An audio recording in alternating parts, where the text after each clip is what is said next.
Senhoras e senhores deputados e deputadas, os caros telespectadores da TV Assembleia, TV Sinal de Aracati, TV Verde Vale de Juazeiro do Norte, ouvintes da Rádio FM Assembleia, imprensa que acompanha as atividades do Parlamento Estadual. Venho aqui hoje, senhor presidente, para dizer e comemorar algumas das notícias publicadas nesse início de semana sobre a economia do estado do Ceará e sobre a economia brasileira. A primeira delas é de que, na última semana, o COPOM, Conselho de Política Monetária do Banco Central, reuniu-se e decidiu tomar uma decisão que foi daquelas que mais encorajaram a economia brasileira, que foi baixar em 1% a taxa Selic com relação aos juros no nosso Brasil, meu caro deputado doutor Santana.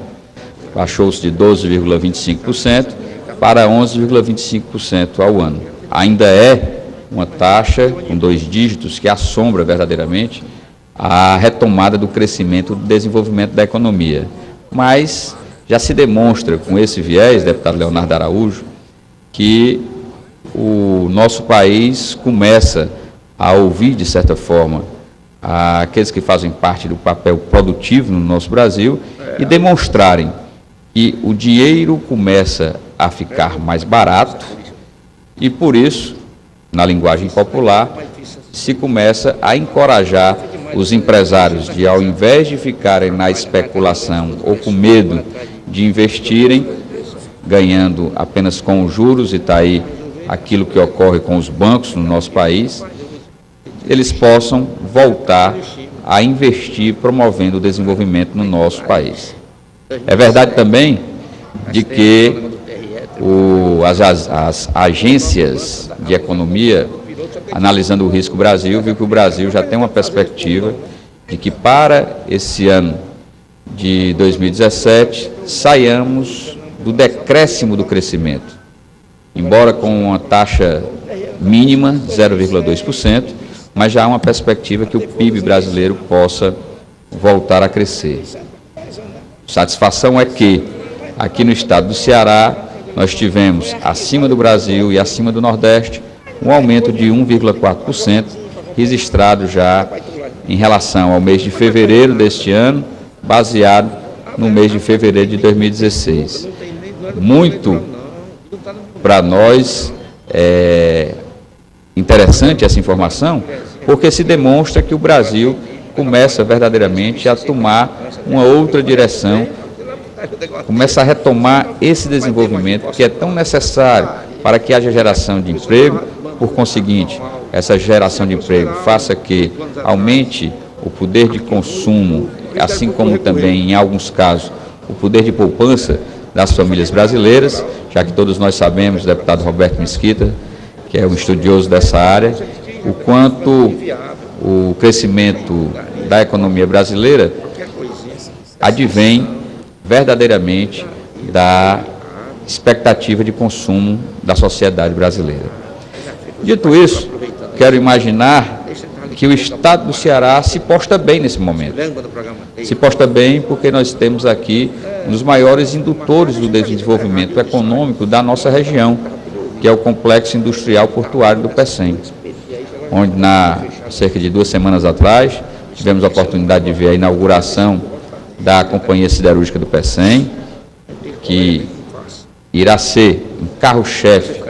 para a economia brasileira, ou melhor, a economia cearense, pontuando também mais significativamente a participação do Ceará na produção de riquezas do Brasil e fazendo com que essa seja a semente de nós termos aqui no nosso estado do Ceará, através dessa indústria siderúrgica, a plantação da semente, para que as commodities que sairiam pelo nosso porto do PECEM possam ser transformados através do minério de ferro que é trazido para ser transformado na nossa companhia siderúrgica em laminadoras de aço no futuro e, quem sabe, a perspectiva de nós encontrarmos aqui no nosso estado do Ceará a possibilidade de uma montadora de veículos através de laminados produzidos e feitos dentro do próprio estado do Ceará. É um sonho, como muitos dizem, mas já foi dado o primeiro passo para que isso possa ocorrer. Além disso, senhor presidente, muito embora com toda essa crise institucional, política, e posso dizer, crise de identidade que a política brasileira vive no momento, nós temos que acreditar que a Transnordestina, por exemplo, que é um grande desafio para o transporte no modal ferroviário, o transporte no modal que em outras épocas era de bitola pequena e agora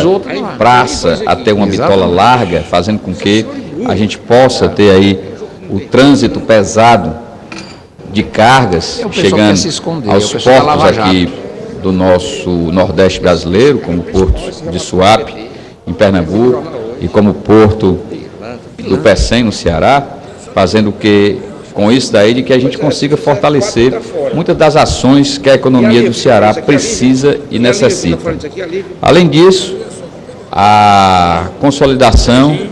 da transposição das águas do Rio São Francisco através da conclusão dessas obras farão com que nós possamos pensar num abastecimento intermitente para a água no nosso estado, não apenas para a sedentação humana, para que os 12 milhões de nordestinos que habitam esses 4 estados, mas que também tenhamos a possibilidade de fortalecer a atuação no que diz respeito também à produção, tanto a produção na área do setor primário da economia, como também a produção do setor secundário, que é a indústria, que são geradores de divisas para o nosso estado do Ceará. Portanto, senhor presidente, senhores deputados, assisti essas notícias na última semana e no início dessa, e certamente vejo que estamos nos encaminhando para uma definição daquilo que há de importante para a economia com uma virada de página. Volto a dizer que, em virtude de tudo aquilo que está se passando na economia nacional e nas instituições, esperamos que a sociedade brasileira e a sociedade cearense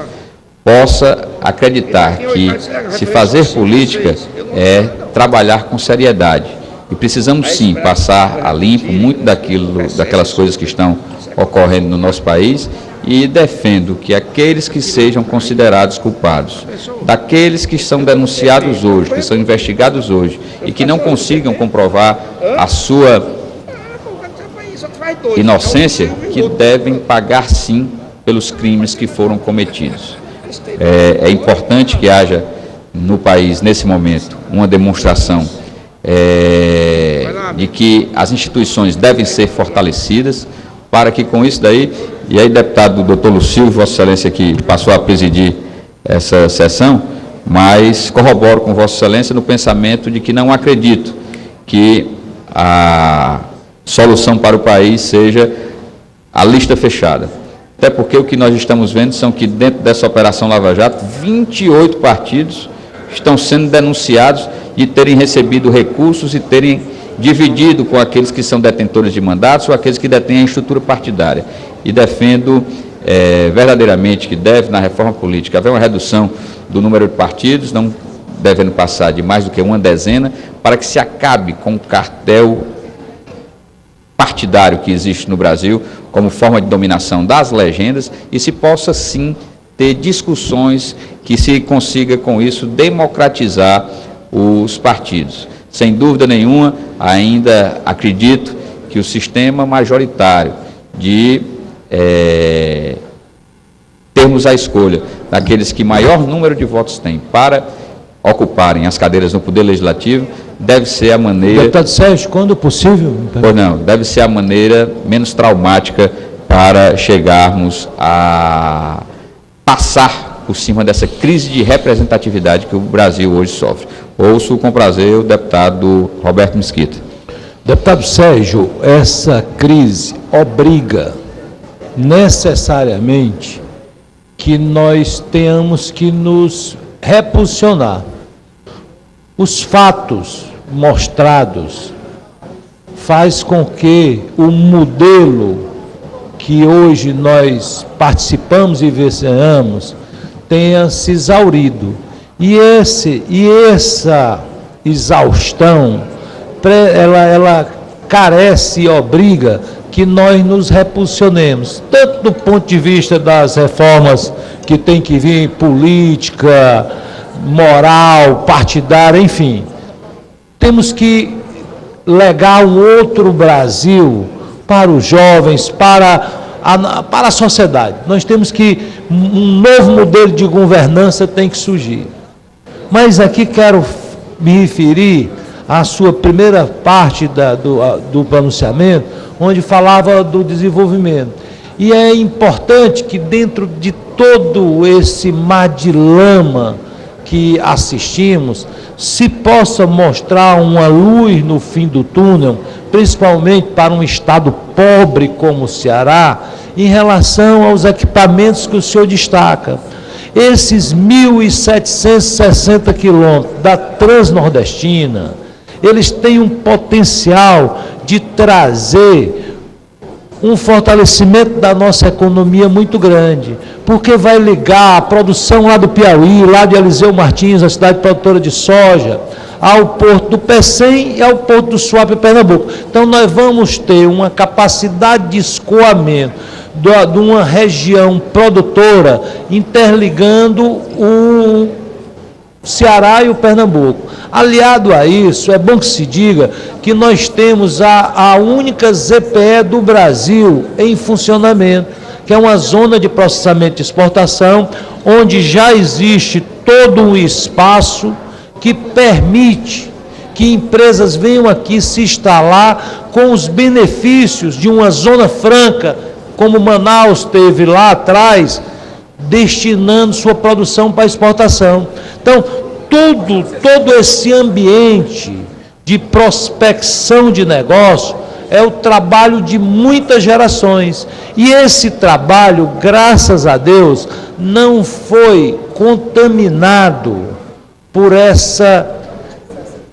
onda generalizada de corrupção, o que nos diferencia. Nós vemos um porto do Pecém, com seus o Complexo Industrial e Portuário do Pecém, com seus mais de 2.000 hectares. Nós vemos essa ZPE, nós vemos a Transnordestina, a Companhia Siderúrgica aí exportando e sendo uma das indústrias mais modernas do mundo, é motivo de regozijo, e eu aqui me somo a esse seu otimismo dentro de uma fase tão negra que nós vivemos, dentro de um momento tão triste que a nação passa, onde todos os brasileiros estão cabisbaixos, onde toda a nação está perplexa, nenhum de nós sente um pingo de autoestima